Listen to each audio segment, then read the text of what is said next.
And we are back. Welcome to a Celtic State of Mind. I'm Paul John Dykes, and this afternoon I am delighted to be joined by Liam Carrigan and Brian Degnan on what is a wet and windy afternoon in most of Scotland. But we're here, of course, to talk about Celtic. Brian Degnan, we do have a game to talk about, obviously, in the Buckie Thistle Scottish Cup tie, an upcoming game against Ross County, and that subject of transfers.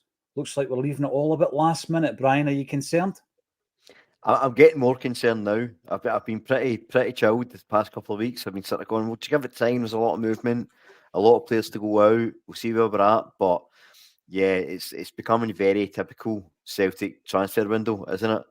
And I can see it being a last day loan, some emergency loan coming in. That feels like the way it's going. And I hope I'm wrong, but yeah, I'm not quite as relaxed as I was last week. This is the thing, right? And obviously, we talk about it on a daily basis, and it is the big discussion point. I had someone in the comments yesterday, Liam, going on about talking about Rocco Vata. Well, it was the Monday after the boys scored his first goal. Right, I've got it out the road 1 minute in. You can't get on to us for talking about transfers. We're in the midst of a transfer window, Liam. But what I'm trying to come to grips with is that I moaned about the way we done business in the summer. We brought in a lot of players, brought in too many players, if you ask me, and too few of them were ready for first team action to make that immediate impact, Liam. So, what is the flip side of that? Is this the flip side? The flip side being that we're presented with a plethora of players and we don't sign most of them. Yeah. Oh, hang on. Frozen that. We can hear you. We can hear you, mate. Aye, sorry, mate. I broke up for a wee second. We've got heavy snow here, so I might be breaking up a wee bit. Yeah, I said at the time, actually, and I don't mean to be doom and gloom, but beating Rangers at New Year could actually work against us in terms of getting transfers in. Had we lost that game, there would have been far more pressure on the board to get quality in and get it in quickly. But as I've said before, the board seemed to maintain this policy that as long as we're just a wee bit ahead of Rangers, we're all right. And the current squad is a wee bit ahead of Rangers. Mm-hmm. So it's unfortunate, but I think that's where we are now, is that the board are not in a hurry to get signings over the line because they think, we've got enough to win the league anyway. Champions League, we'll worry about that in the summer. If that's the case, Brian, and it's difficult to argue that when you look at the lack of action in the transfer window. If that's the case, Brian, what does it mean for Brendan Rodgers? Because I can't see him being happy with that being the situation, particularly when you read into what he says in his press conferences. He's made it pretty clear what he wants.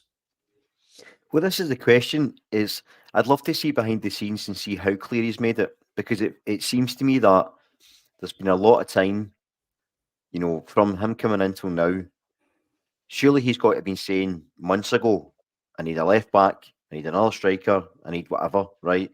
Let's just use two positions for the moment. He's got to be thinking, right, I need to get them in. So surely come the 1st of January, he should have had a list. Did these players match?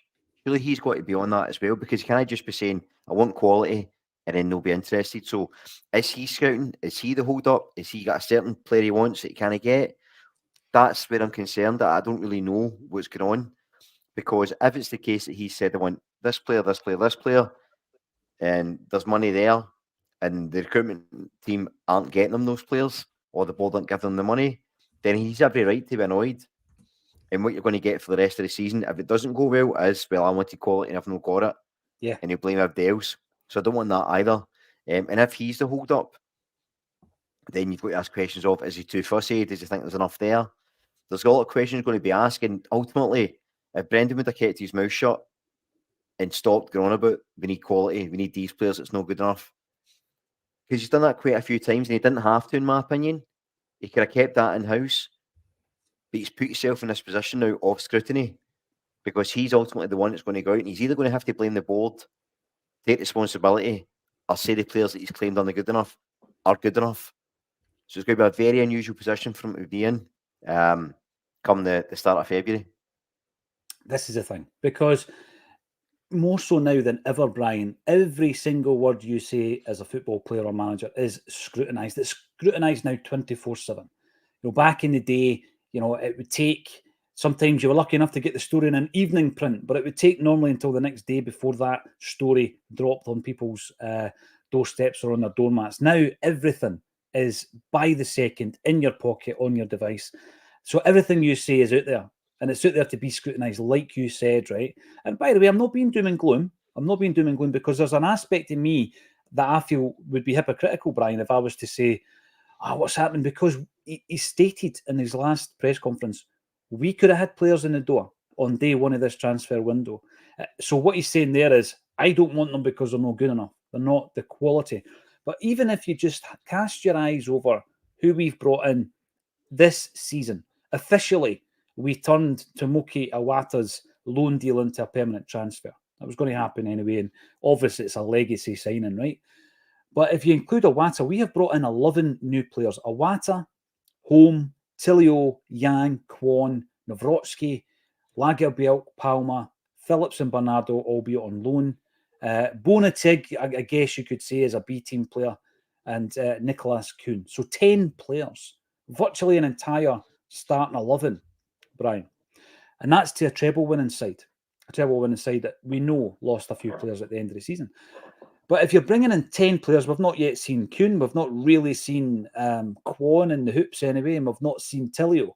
But if you're bringing in 10 players and you're looking at how we've advanced or developed, progressed, improved as a football team, that's a big question because we haven't. We haven't to the tune or to the power of 10 players, Brian. And that, for me, is why I don't want to be hypocritical and say, go out and sign players, because Brendan's already said we can do that. We could do that today. We could have done it on the 1st of January. He's waiting for this quality. My big concern is if the quality isn't gettable, then we'll come out this transfer window very, very disappointed, Brian. And with 9 days to go, and I was talking about patience most of the transfer window. With 9 days to go, I'm now sitting thinking, what are we going to be bringing in? Are we going to end up with a couple of loans on the last day? So there's a few things off the back of that, Paul, and I think you made some very good points. But again, I feel, and I know Brendan said we could have had these players in, right? Which screams to me, is that players he's been presented with by our recruitment team or just players being offered to the club? Because if it's the former, then that's not good enough. And why has it got to that stage? Why has he been saying for months, I want these players in, and he gets presented with other players and goes, no, they're rotten. Like, surely he has to be feeding into that process. That's and the if he's not, there's a disconnect. breakdown. Yep. And that's where, go back to my original point, that's where I'm concerned, because if he's saying, there's been a list of players there, didn't want any of them. Okay, but can you then scout the players you want in a couple of weeks and get that deals done when you've said months ago we needed it? That's what I find strange.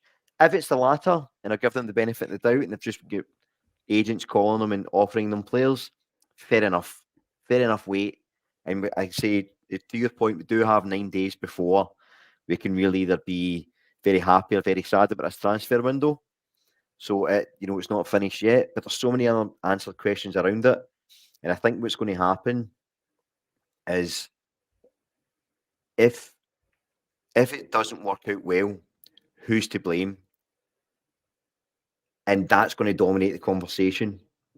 And that's why I feel it was such a strange call to put so much emphasis on, I want quality in, the guys here, on the continent, because then you're making a rod for your own back, because if you don't get said quality in, it's on you. And again, you've nowhere else to look around. And on the players you spoke about coming in, I think the scene, Nawrocki, I think he looked decent against the Rangers. I think obviously looked good against Bucky Thistle, without disrespect to them, but I think there's a player there, so I think he could probably be counted as I think he's as good as Starfelt. I don't think there's a huge drop off there. I think Bernardo's shown that he's turning into a bit of a player, and again, it'd be interesting to see what his fee is for a permanent transfer, but he's certainly grown into the team a little bit. I thought Home done very well the other day. I have said for the start, I always thought there was a real player there, but I do think, yes, they fell out a bit. He does look a little bit slight. He's got the attitude for it, he's got the fight for it, but physically, I'm not sure. Yang, for me, is a bit hard to say he's a write-off, but I get very Mikey Johnson vibes from him, and that's clearly a talented player, but I don't know if he's good enough. Mikey Johnson Same for Tilio, I think, is probably going to be off. You've got Kobayashi, etc. Then you've got the legacy guys that are still there. So, I mean, the thing about it is, we're talking about players coming in, and just before I pass back, who's been out? Ideguchi. We still need to get Siegrist, Kobayashi, Bernabe, Tilio, maybe Turnbull, all away. If he's not want to be there, did you we mention don't know McCarthy? Abada yet. Did McCarthy. you mention James McCarthy? I mean, it's bonkers, really, when you think about it. The situation we're in. So there's still a big amount of work to do there as well. I'm going to pick up on a really good point, Liam, that Brian made, just as you were getting yourself a latte in your Yoda mug. And the point that he made was, and it's a very good point, Brendan Rodgers banging on about quality. Right, I'm on that bus. Absolutely, we need quality. I've said it all along. I want 3 players, not 9. You know, even if you spend the same money on wages and transfer fees, I'm all over that. I like it. However, and it's Rodgers' words, if he's been presented with players since the 1st of January that he's knocking back and he could have signed, no problem if it was all about getting bodies in the building, why is he being presented with them, Liam? And we're not talking from other agents, we're talking from his recruitment team. Surely they should know the levels, the criteria that Rodgers is demanding of these players. And that's, for me, that's a big concern. That's the disconnect that would worry me if we don't get them over the line. I'm not going to say that Brendan Rodgers has been dishonest. Liam, you sound like you're underwater, mate. Sorry about that. It sounds as though you're underwater, going for one of the big rubber bricks. Remember that at the primary school, Brian? Go down and get that rubber brick for the deep end. Sorry, Liam. Sorry, it's the snow. There's bad snow where Liam is at the moment in Japan. And unfortunately, it's affecting the signal. So we'll come back to Liam as soon as we can get a better signal for him. But yeah, I think that's a brilliant point. Let us know in the comments section, would that concern you? It was clear to us. I'm just putting it out there that we spent a wee bit of time with Brendan Rodgers at the St. Roch's game. And whatever was said in press conferences at AGMs, it was clear to us there were certain players who were brought in that Brendan was not happy with. It was pretty clear. And that came from, I guess, October, middle of October, and we're now here in January, and some of the guys he was talking about are still at the club.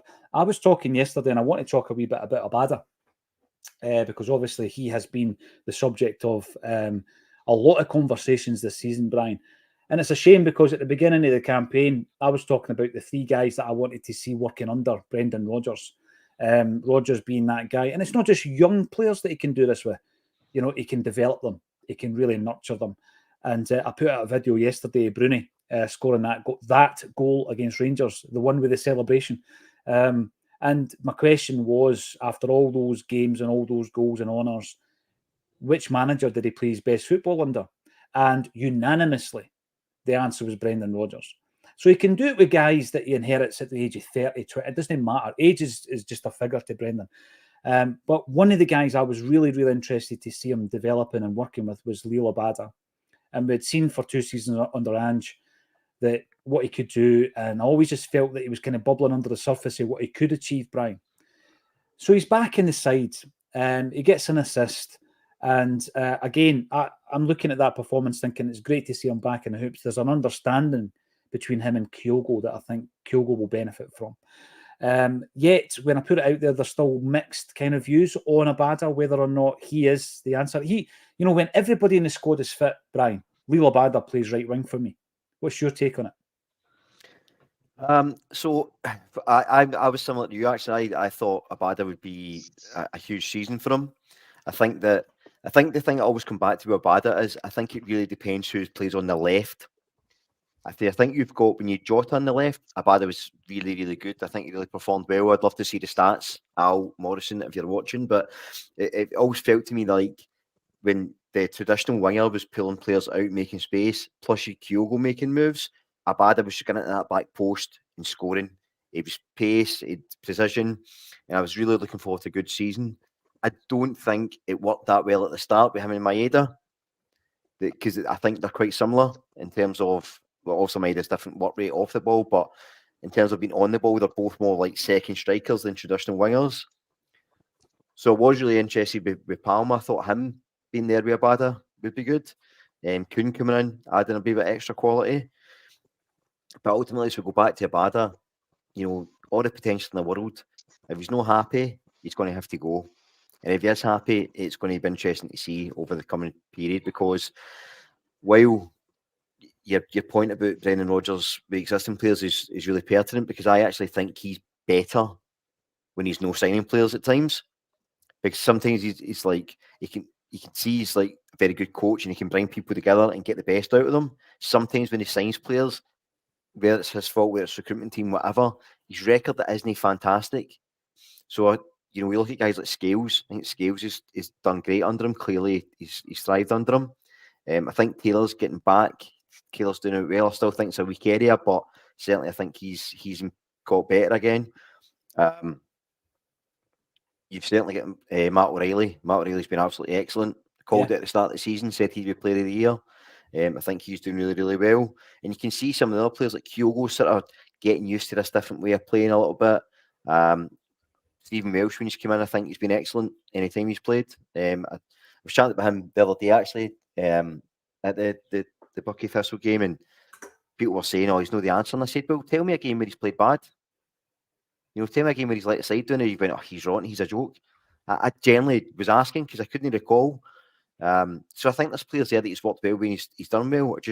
It always comes back to that recruitment. I don't think his managerial ability or his coaching is in question, but it's either his signing or his team signings that are in question, and it's going to have to improve dramatically, because I know we need to win the league this season, obviously, for the pot, but it's what happens after that.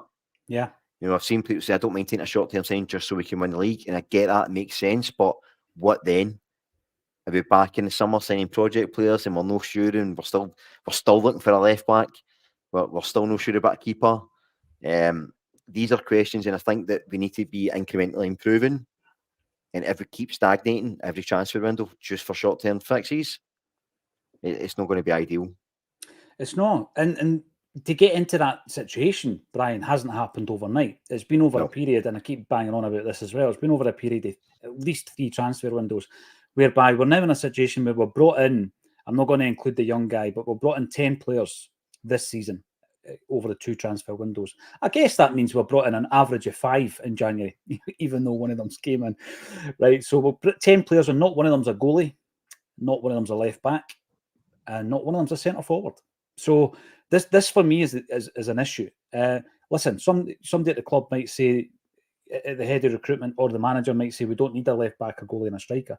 We've heard rumblings from decent sources in the press saying that is what we're looking for. And it's obvious when you look at the squad that that's what we need, Brian. It's obvious to anybody that's interested, with a passing interest in football, that we need a left back either to challenge or replace Greg Taylor. And we need a centre forward to definitely play back up to Kyogo and to challenge him, because O never has. O's now been in the building for a year. He's never challenged Kyogo for the first team jersey.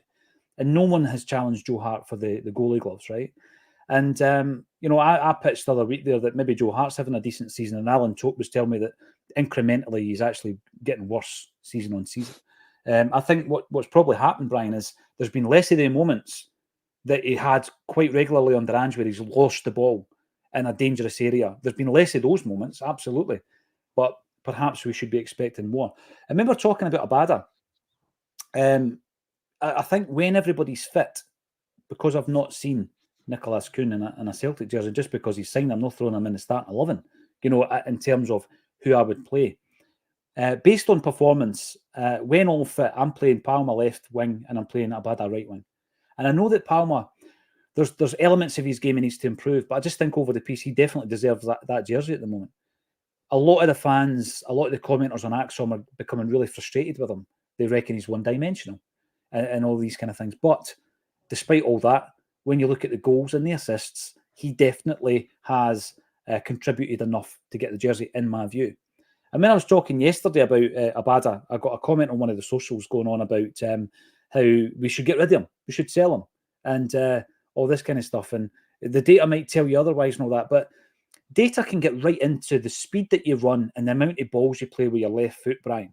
It can get right into the nitty-gritty about how many times you're involved in something that creates a goal-scoring opportunity or a goal. But the base level, for me, the base level data is for a player who's an offensive player, goal scored and assists, right? And when you look at Liel Abada, and I was looking at this yesterday, since he signed for Celtic, he has scored or created a goal every 113 minutes. So when he's on the pitch, he's a danger, right? And that's across the board, be that against Bucky Thistle or Real Madrid, because that's the two ends of the scale since Liel Abada joined the club. And the response I got on the socials was, you'd be as well having Mikey Johnston out there. I much prefer a player like Paddy Roberts. This is the response I got. So I had a wee look at those two players specifically. I loved Paddy Roberts, by the way. I don't want him back, but I loved him. Paddy Roberts did perform slightly better in that metric in terms of goals scored and created. So he created or scored a goal every 104 minutes. So that's compared to Abada, which was 113. Slightly better, right? And Mikey Johnson, poor wee Mikey, his contribution is every 151 minutes. So he's not even in the discussion. And I think it comes down to perception, because Paddy Roberts was an exciting player to watch, Brian. Therefore, people remember him and think, oh, he was a better player because he was more exciting to watch. But actually, when you look at the data, he wasn't that much better than Liel Abada when it came to goals scored or created. And I think Lewis Palmer's slightly in that bracket, in that, is he an exciting player to watch other than the long range goals, etc.? Probably not, because he doesn't take on players and all that, right? He's not Jota. You know, I think he's suffering a wee bit from that, Brian. Like every left back has suffered since Kieran Tierney left the building. Do you think he gets a hard rap? Do you think he gets a hard time, Palmer, unnecessarily? Yeah, so there's a couple of interesting points there on that, and I think there's a comparison to be made with Joe Hart and Palmer in terms of perception. So Palmer first, I like Palmer. I think he's frustrating. I think he's lazy. I think he's a luxury player, but with luxury players, you do get that moment of magic. It does something different. And I think the question should be, are we weaker if he's on the starting 11? And I think it's a resounding yes. So in that regard, he's one of your first names, because, yeah, there's things he could do in his game. Yeah, you can see the players actually getting frustrated with him. But when he gets the ball, he does things a little bit differently. He scored goals. He looks a threat. I think he panics defenders at times because they don't quite know where to go. And that's a type of metric you can't really measure. How many mistakes is he causing in the opposition? And I think that's really key. So the answer to the question, I really like Palmer. But I do think he's a luxury player. He's not that all-encompassing. He's going to work really hard for the team. He's going to dig out a hole. I think he can be a wee bit of a passenger. But again, he's just got that bit extra that if you take it out, if you look at it as like a risk-reward strategy, I think we're worse off without him than with him, basically. The reason I mentioned the comparison between Hart and Palmer in terms of perception is, to Al's point about Joe Hart getting worse, you need to remember Joe Hart came in after Barkas, who's probably the worst keeper we've ever had. So I remember, I think it was his first game, and he saved a ball, and everybody cheered if they lost their mind, because it'd been that long since we saw a keeper saving a ball, because we had hologram hands in a big mouth. It's his problem, because he never stops talking. But it is, by the way. I'm going to pick up on that quickly, though. Is he the worst goalie you've seen in a Celtic jersey, Brian? Barkas, I think so, aye. But I can't stand him, so running his mouth off doesn't help. I think he's rotten, but yeah, but running his mouth off doesn't help. The guy was an absolute bomb scare at Celtic. Take it on the chin, pal, and move on. Didn't he then slag off Celtic and warn other goalies, about coming to the club? It's a good question, that, by the way, because I have seen some really, really rotten goalies in my time. Let us know in the comments section, because you know what? It's a bit tongue. Listen, we're not having a big, massive. We're not trying to get the guy. I'm pretty sure he doesn't watch a Celtic State of Mind Barkas. I'm going back more to the Not the View days. They embarrassed the hoops. We're having a bit of fun here. Is he the worst goalie you've ever seen in the hoops? I would probably say so. He was not as good as Carol Muggleton. I will not have Muggleton's name sullied in such a way. Muggleton was okay. He had a better record in the 13 games that he played than Arthur Boric. There you go. Throw that one out there. So, Brian, sorry I interrupted you there. No, but I say it's the percentage thing. So, Joe Hart's come in, and when he came in at first, people were like, right, now there's a proper keeper there.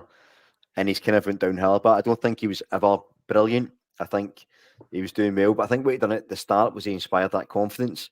and it goes to that unquantifiable thing. I think people felt better. The defenders felt better with him behind them. Yeah. And he was organised things a bit more. I think that's missing a wee bit from his game. And I think Palmer, he's coming after Jota. You know, if we'd have signed Palmer before Jota, I think people would have loved him. And I think, and I say, just to be He's clear, I replacing don't a think, hero. Yeah. aye, and I don't think Palmer's super long term the answer, but I think there's a really good player there. But I do get frustration, but I think he's a wee bit harsher done by. But the perception thing is so funny because there is always players that people want to. I mentioned Steve Milsh earlier. I've always liked him as a player. Some people absolutely hate him, think he's rotten. Starfield, a lot of people loved. I never thought was great. I was a wee bit critical of him. So it's just funny how sometimes you sort of take necessarily a liking to a player and you don't.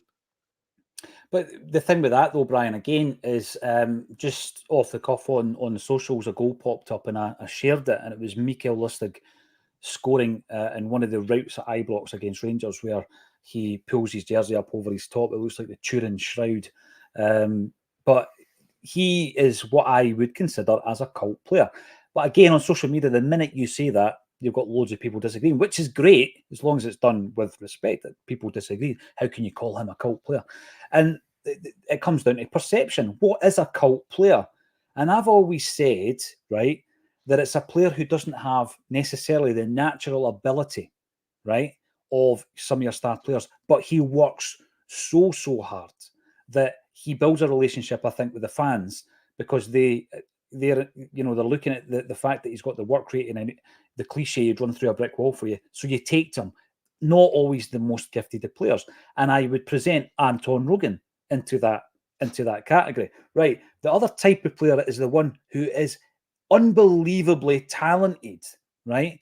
And doesn't always show you his talent. And sometimes, and I say sometimes, that is due to drinking too much, gambling, womanizing, and all that kind of stuff, right? Oh, the Andy Ritchie one where he was just completely out of shape, but he was just a genius, right? And the Morton fans loved him. And the type of player I would put into that category is like Jackie Jakanowski and Paddy McCourt. But I think there's another category in there because Lustig doesn't fall into either of the two categories. Lustig was a phenomenal player and a phenomenal pro. But I just think it was the relationship he had with the fans, with the police hat, with the beach ball, with the Turin Shroud, with the all that, where he was the celebration where he's playing the keys and all that, you know what I mean, and dancing and everything. And I think it was due to his relationship that made him a cult hero.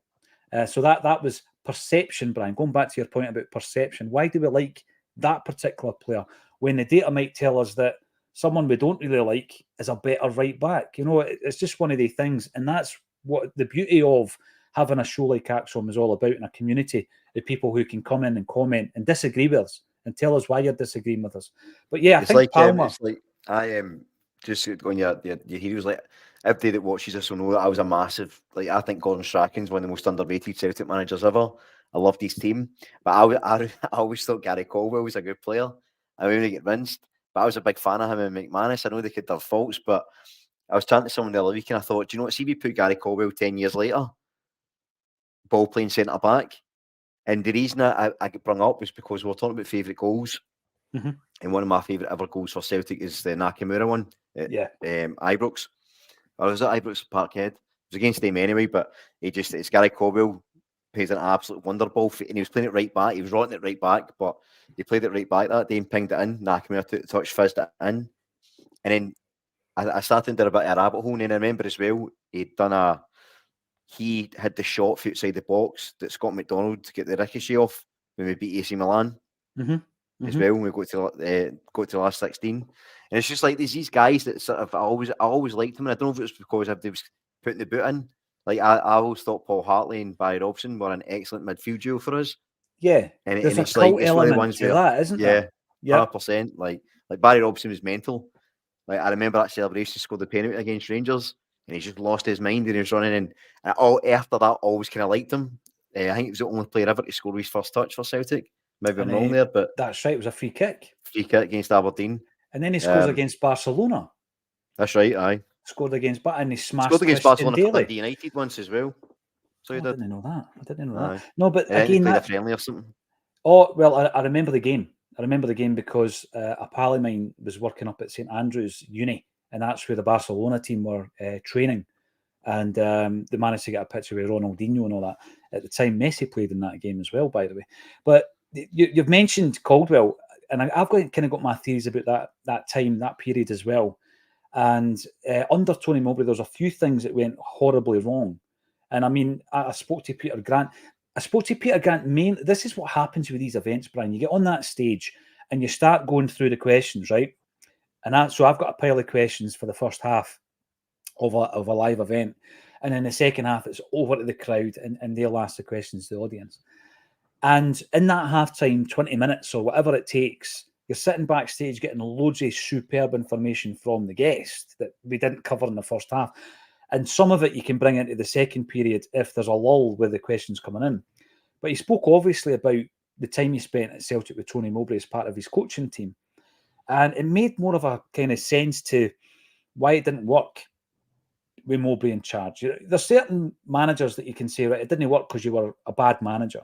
And I think John Barnes comes into that category and Liam Brady comes into that category. And they should never have been cutting their teeth at Celtic anyway. But with Mowbray, Mowbray's proved that he's a good manager. Maybe not Celtic standard, but he's a good man. He's still in a job as we speak. And there's a few things. And one of the things I think he got wrong, he didn't fancy Caldwell and McManus. And he broke that partnership up. And what he did at that point is he dismantled a central defensive partnership, Brian, that consisted of the club captain and Scotland's Player of the Year. And he dismantled it. And that was one of the reasons I thought that didn't work for him, right? And that was a massive thing. He couldn't really go back on it. He starts to loan out McManus, I think, to Middlesbrough and all that at the time. That was one of the biggest errors in Mowbray's time. I think he was up against it at that point with the standard of refereeing, right? And this isn't me tin hat, moon howling and all the rest of it. Watch that Rangers game that Robbie Keane's playing in for Celtic. Watch it back. The decisions that didn't go against Rangers that day were infuriating to watch, right? So we had that on the backdrop, and I think the recruitment was wrong, which is probably more damaging than the previous two things I've mentioned. The recruitment was all wrong under Mowbray. And what we got from Grant is that they really didn't have control of the players that were coming in, and they didn't have control of the guys going out, because there was two players that they wanted to keep. One of them was Danny Fox, the left back, and one of them was Massimo Donati. And good player, Danny Fox. So yeah. I was a big fan of his, actually. He was an absolute wonder of a left foot. He done well with Celtic. But because we could make a quick, £500,000 on him, we let him go. So there were big issues. Are we talking about Tony Mowbray's transfer window or this one? Well, because that was many years ago. And what's changed? You could just flip that script and it's the exact same. I know. Tune in to Acsom in 2033 and we'll still be talking about the same thing. Mikey Johnson will still be getting questions for a first team start. And what sometimes you get, Brian, is people saying, but we've won all this since then. And we have. Absolutely, we have. But we've done it, and we've not done it perfectly well. There's things happening that can be done better. And recruitment's one of them. And we're in the midst of this transfer window. And last week, a few voices came in the comments, and I'm keen to get your thoughts on everything we're talking about. So keep the comments coming in, saying that, you know what, we've got Bucky Thistle and Ross County. And people weren't too worried if we didn't have the bodies in before then.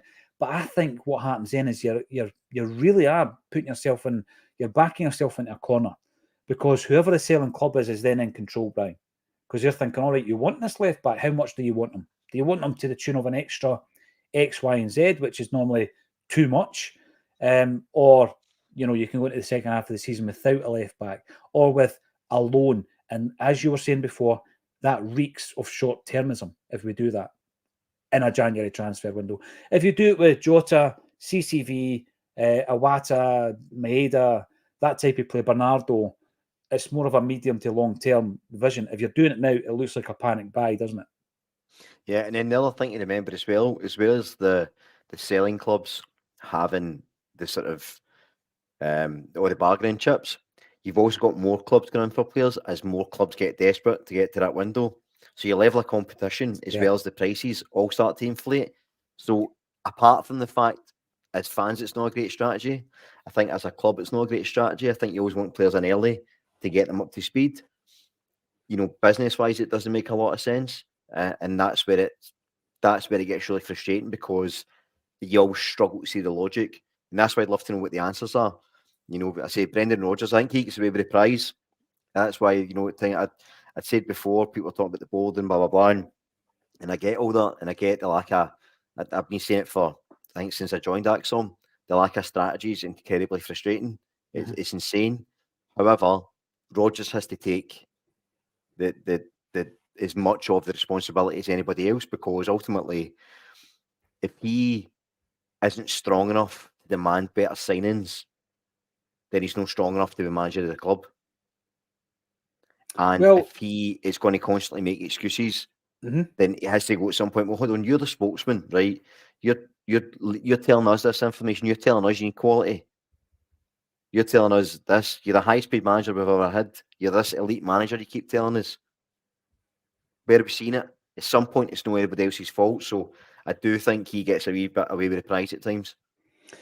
Listen, it's a great point, right? And I've got to broach that subject, because otherwise people will think I'm a cheerleader for Brendan Rodgers. Since he's came in, everybody who watches the show knows he was the guy I wanted to come back to Celtic. I do think, I'm not going to use that word elite, because you could debate that and say if he was an elite coach at this stage of his career, he'd be managing Dortmund or Real Madrid or whatever. What I would say is he's the best coach we could get at that time. And that was always my view on it. And I think that I like your idea. You were on the Maresca bus, I think, at the time. Yep. We could have brought someone in, right, like your Ange Postecoglou, in terms of where he was with his career. That was a risk. Make no mistake about it. That was a risk. It doesn't seem like it now, because it paid off. And he's obviously stepped into the EPL, and he's done really well with Spurs. But I just felt at that point we needed a safe pair of hands. Some people think that lacks a bit of invention, creativity, even ambition. I just felt it was unfinished business as well with Rodgers. But the one thing that I think you're right there in terms of the transfers, if you're going to take ownership of that, even though you've not brought them in, then, it's on you. It's on you, Brendan. And in this particular transfer window, we've already taken one of those players in Kwon, and we've loaned them out. You're not telling me that was part of the plan when we went to South Korea and bought that player for £1 million. Because if it was part of the plan, you'd have loaned him out straight off the bat. You brought him in, think, right, he's going to be a player for us in 18 months. There's no way for him to play, because he's not going to be playing Lowland League football. Therefore, he goes out on loan straight off the bat. Then you can see the strategy, Brian. But using that as an example, there's no strategy. We brought the player in, we've realised 6 months later he's not ready for our first team, then we've loaned him out. So that worries me, because that is like, you're just shooting fish in a barrel when it comes to players. And this is what I was talking about with being a hypocrite in many ways. As a football fan, with that device in your pocket 24/7, I don't know how often I look at my phone. I try and look at my percentage of screen time every week and bring it down, Brian. But it's part of my work as well, to be on my phone. It's either if I'm on my phone, if I'm not, I'm on my laptop. What's the difference? I'm doing the same kind of thing. And with regards to that, you've got this thirst for names. You want a signing. You want a signing. You could go through just about any of the signings that turned into absolute diddies, right? And you look at the signing tweet, right? The unveiling tweet and the wee video and all that of Barkas or Shane Duffy or Bolly Bolingoli or Laxalt, Diego Laxalt. Have a look at the responses. Everybody's delighted. Ayeti. Everybody's delighted when we sign a player. But we don't take a step back and say, but is it the right player? We're just delighted that we're bringing a body in. And I think that's where Brendan is now. If I'm going to defend him, I think that's where he is at the moment. But I'm worried, because if we don't get that left back and we don't get that striker that we need, I think we need them for the second half of the season, then, as you say, it comes back on him, doesn't it? And ultimately, it has to. What I would say is, I think with Rodgers I think he has to take responsibility more, and I think he does that thing that I hate, where I always think he's somebody else to blame, and I don't like that as a quality in someone. But what I would say is, I think, the fact he gave Vata some game time, the fact he brought the boy Kelly on, I think he's probably got what he sees as the journey. The question is always, does it align with what Celtic's version of it is? And that's where it gets a bit sort of push and pulling.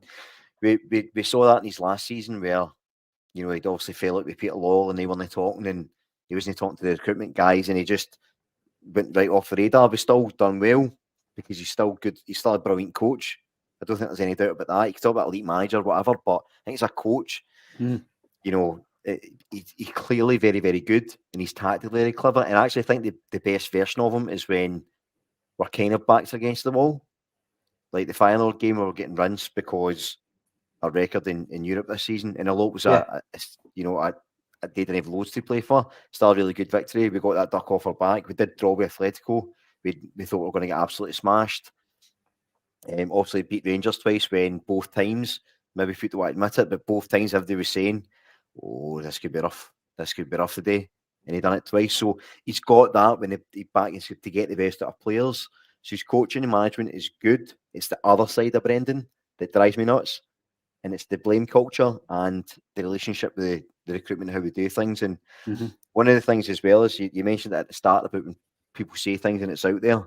And I've talked plenty of garbage on here, so I know that firsthand. not that many people care what I say, but now and again you get something back.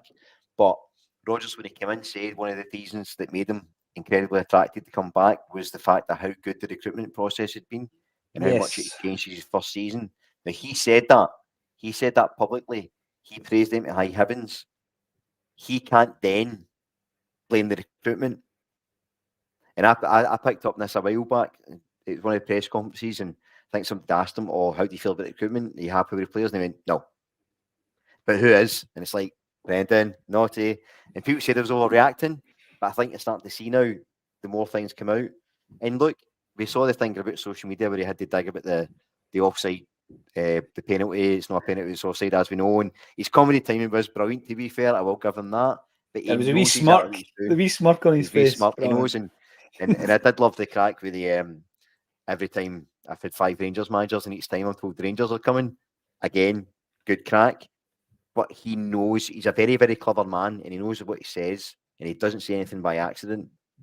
And when he does say stuff, he's taking accountability for things, so he can't then blame somebody else. You know this, Brian, I agree with everything you say there. I really do. And I'm thinking back to that time when Brendan was almost at the checking out stage. Not to the point, I mean, he's a professional, right? He's not checking out and just deliberately losing games. Checking out insofar as there's only a certain amount you can do when you're not truly invested. I'm not talking financially. You're not truly invested, be that in a job, a relationship, whatever the task is at hand. And when he's got that fire in his belly, he's the best manager we could possibly have. But you just don't want to get to that point again, because then you start picking up on all these wee things that's said in interviews. And I remember, and it's probably out there on the socials, some wee guy, like a kid, has gone up to Brendan. I don't know if he was maybe a mascot, if he's met him. It's in the bills of the stadium on a match day or something. And he's asked Brendan if he's staying for 10 in a row. Can you remember that? Can you remember that video? And he was so non-committal to this wee boy, thinking, right, the boy's 5, just tell him you are, you know. But he wouldn't tell him, I'm here till 10 in a row. No, he wouldn't say it. And maybe actually now that we know what's happened, that was the first sign that it wasn't going to stay as long as we had hoped. But when we're looking at it, and we do need to look at the transfer window in its entirety, I hope that it's not with regret. If we go into the last few days, we heard, for example, in the left back scenario, we've heard 2 names, 2 closely linked names. One of them was Thiago Araujo of Estoril, formerly of Benfica. The other one, of course, closer to home, Owen Beck, who had a spell at Dundee. And then he has got his 7 minutes playing for Liverpool, which means he can only play for Dundee or Liverpool. And I'll tell you something, if there's an unveiling from Dundee FC on the last day of the transfer window, that'll be a twist in the knife. I'm guessing you can sign for the same club twice and play for them. I'm guessing. It's not to do with the registration, it's more to do with the actual team you play for. Right. So when you're looking at that scenario, if we lose out on our first choice and then the second choice, what do you then do? Do you run with what you've got? Because if you don't and you bring in a body, we're reverting to what Brendan says he doesn't want to do, just bringing in a body, because we could sign a left back right now if we wanted to. And I think that's where there's nuances when it comes to transfers. I want to know your thoughts. The first comment I'm bringing up is John Shirley. John comments a lot on the show. And he lost his ex-wife yesterday morning. but he's back, and she was Celtic daft. So thoughts and prayers with you, John. Sorry to hear that, pal, and it's good to see you back in the comments section. Robert Arbuckle, striker and left back is a must in this window. And I'm asking the question because you've got to, what happens if we don't, Brian? What happens if we don't bring in backup on those two positions? What does it do to Brendan? What does it do to us as a fan base? Because I've already seen comments this morning about this transfer window being called a disgrace. That's not my thoughts. I've seen it on the socials. This transfer window has been a disgrace. What happens if we don't get those two positions filled in, Brian? Where are we? Well, this is where it's going to get interesting, because I'm just thinking in my head, like, if I'm Rodgers and I don't get them in, what can I say? And he might come out, the line might be, look, the players that were offered weren't good enough for the club, so I'm not going to keep Scotland paying players, which would be bold. And then you're going, right, is what we've got good enough to win the league? I think it probably is. But it's risky. It's very risky. However, going back to my early point about the best version of Rodgers, if he has to run with what he has and players get injured, I think he'll find a way to get through it. And I think you may find some of the younger guys coming in. I think there may be, there's a world where we get to the end of this transfer window, we've no signed MD, we've maybe offloaded one or two. We get to in summer, and then it's a sort of rebuild again, or a sort of reset. If we've won the league, I think it's a different conversation, but I think there'd be a lot of negativity if we don't. And I think that's the biggest thing, because the thing with Rodgers as well is, and maybe I'm guilty of it as well, a lot of people still aren't quite bought into Rodgers coming back. There's still a lot of, is he really get the best interest of the club at heart? And I think if the anxiety and the discussion, if we don't sign a couple of players of real quality, as he keeps saying, the rest of the season, you can imagine some of the discussions and the conversations and the narrative and the uproar. It's going to be a lot of noise, very distracting. So there's two ways of looking at it. There's a sort of positive spin you can put on it, and if we win the league, that's vindicated, and then we regroup and we change tact, or we get a couple of real quality players, striker, left back in, and all as well in the camp. So it's going to be an interesting week or so. But I'm kind of prepared for both scenarios, if I'm honest. I was thinking about doing a JP and having the countdown on my shelf behind me, because I've copied them obviously with a backdrop, and we did that for the, ticking it down to the games, the days until the Midtjylland game. You remember when Postecoglou came in? That lasted forever. That was her days. Oh, remember? It did. I know, it did. And by the way, see, when you look at that, we just about done it against Midtjylland, right? And you're up against Dean Murray, centre back. Dane Murray and Stephen Welsh, centre half partnership. That was him making his first start for Celtic in that game. And you look at that scenario, and the other week there, I was talking about what we needed in the transfer window, and my thoughts haven't changed on it. I didn't think we needed a winger. I honestly didn't think we needed a winger, so I've realigned my thinking as to who stays and who goes, and who should go out and loan and all this kind of stuff, because we've got too many wingers now. And if we come out at the end of that, the question or the statement I made was, I still think Brendan would win the league, but it would be too tight, Brian. It would be too tight. I mean, we go through a game against Bucky Thistle, we score 5 goals, and we have 4 chopped off. Bizarre, absolutely bizarre, right? And I think there's an argument to suggest there was 2 that should have stood. And people will say, it's only Bucky Thistle. No, it's not. I'm talking about overall, the bigger picture. It might be the final game of the season that happens in, Brian, where it's neck and neck, because we're in a title fight, because of the fact that we've not sufficiently strengthened the side since we won a treble. And we're in a title fight, because we are sitting here right now in that title fight. And I know that 12 at the last 13 years, if you're sitting top of the league at the turn of the year, you win the league.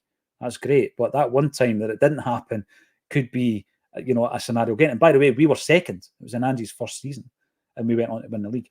So that's a stat that might come back to haunt us. But if we go into the second half of the season, I think Brendan Rodgers will have enough to pull it out the bag.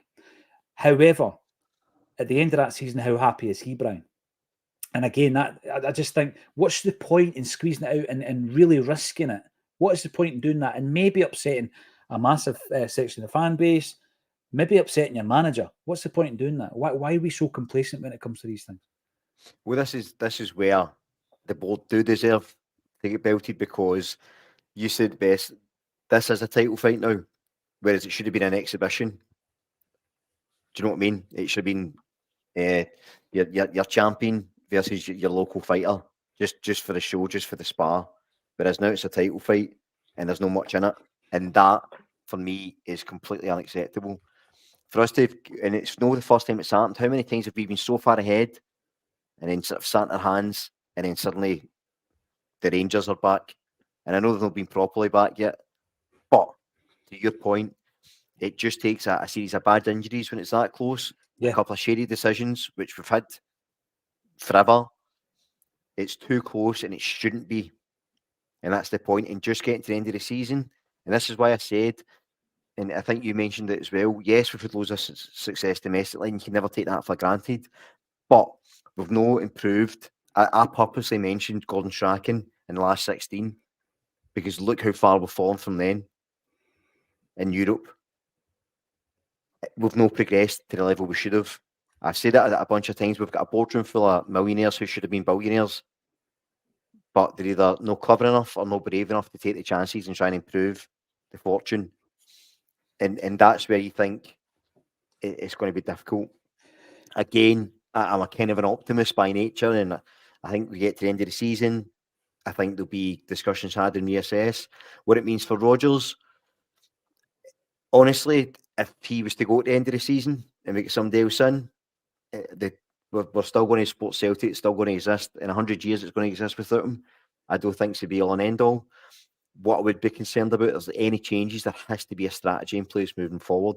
It's kind of why I was on the Maresca bus at the start, because I felt like he was used to working in a system similar to Angie's and how they play under, like with Pep.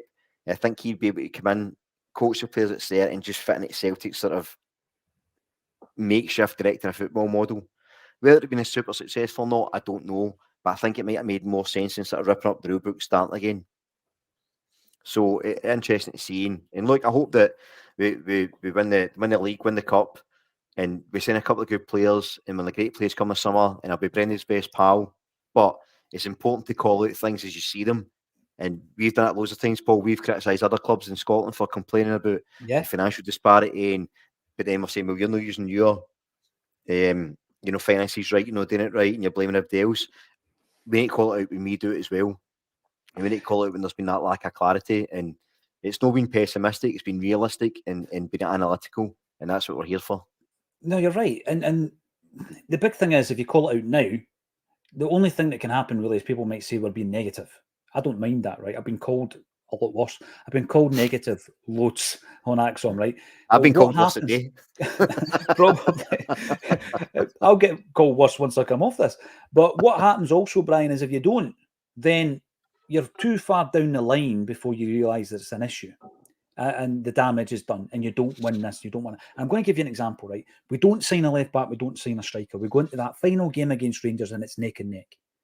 There's either an illness or there's a couple of injuries. And by the way, we know that these injuries seem to come in clutches. I mean, we've had the centre-half issue where we've had to go out and buy Nat Phillips bring him in rather on loan as an emergency centre-back. We've had a situation where, bizarrely now, we've got about 1 million wingers. Am I allowed to say that? And at one point we didn't, because there was an injury crisis on the wings.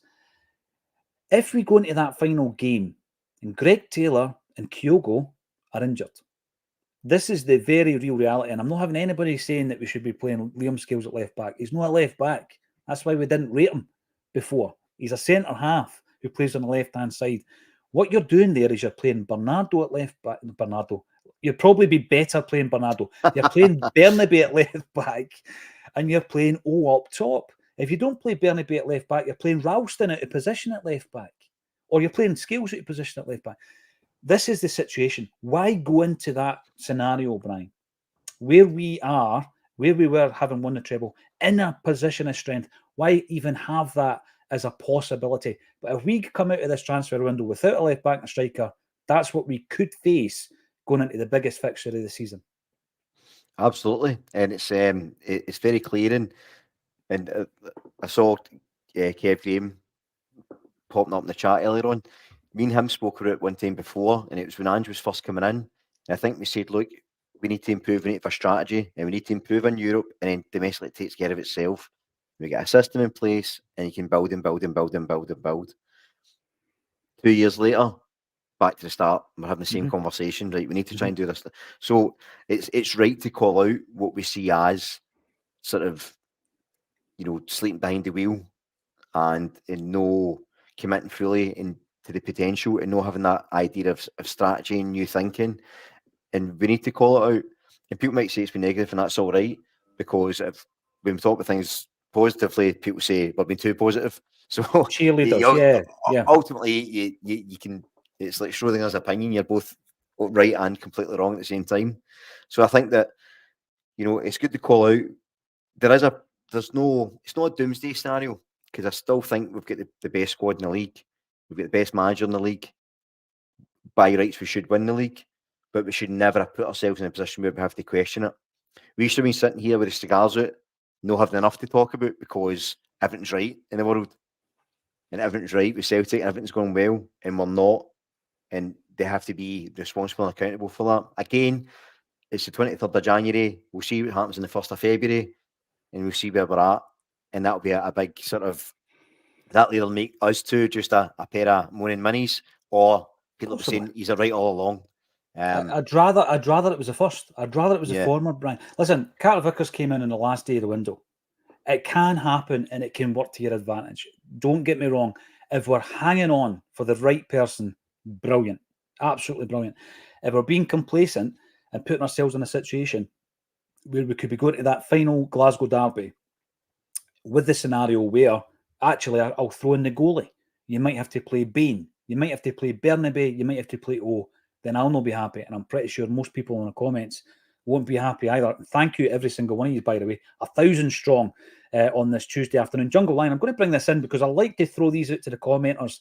Jungle Lion says, when was the last time Celtic replaced a player with a better player? I think there might be an argument for some of the Angie signings. No, Kyogo and Ayeti right away. Very. I was going to say Kyogo and Edouard, and then you've came in and thrown in the bold Albion. I was thinking Viduka being replaced by Sutton. That was a definite improvement. And there's been a few. Let us know in the comment section what you think of that one. Marquis, you're speaking my language. I wouldn't sell O'Reilly at any price. I'd throw in Carter Vickers in there as well. Yes, there's some concerns about his injuries, etc. But these two guys are pivotal to Celtic, and you don't sell them, particularly in this window. And I'd bring in Bernardo ASAP. And I think that someone's at my door, by the way. Sorry if you can hear the bell. It's not getting answered. Jonathan Brown comes in. Possibly, aye. You stop slagging off my laddie.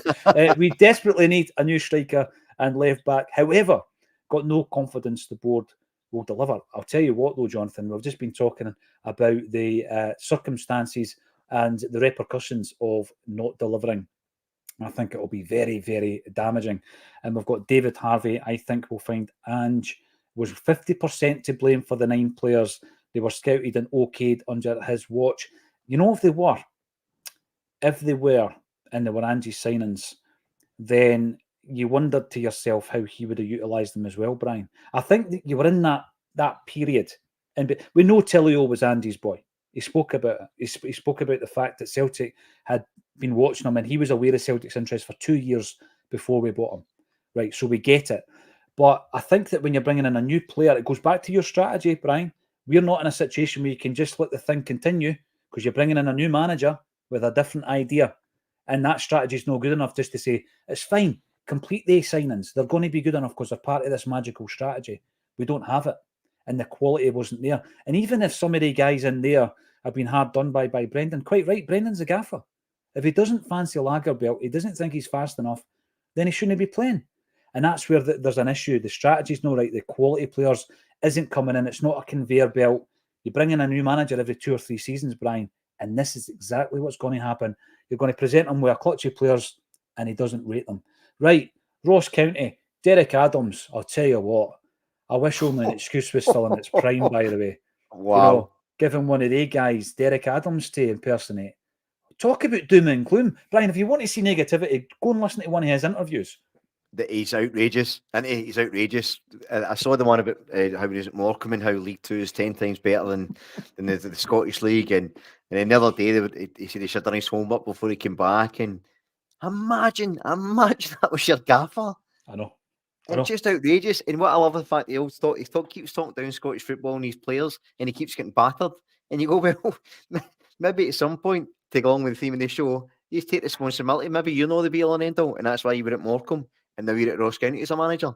So maybe wind your neck in, Derek. It's something that's outrageous. Great part. I mean, I'd love to see if we beat them 7-1 and they've got a VAR decision going wrong against them, and that'll be what turned the game. You can imagine the scenes.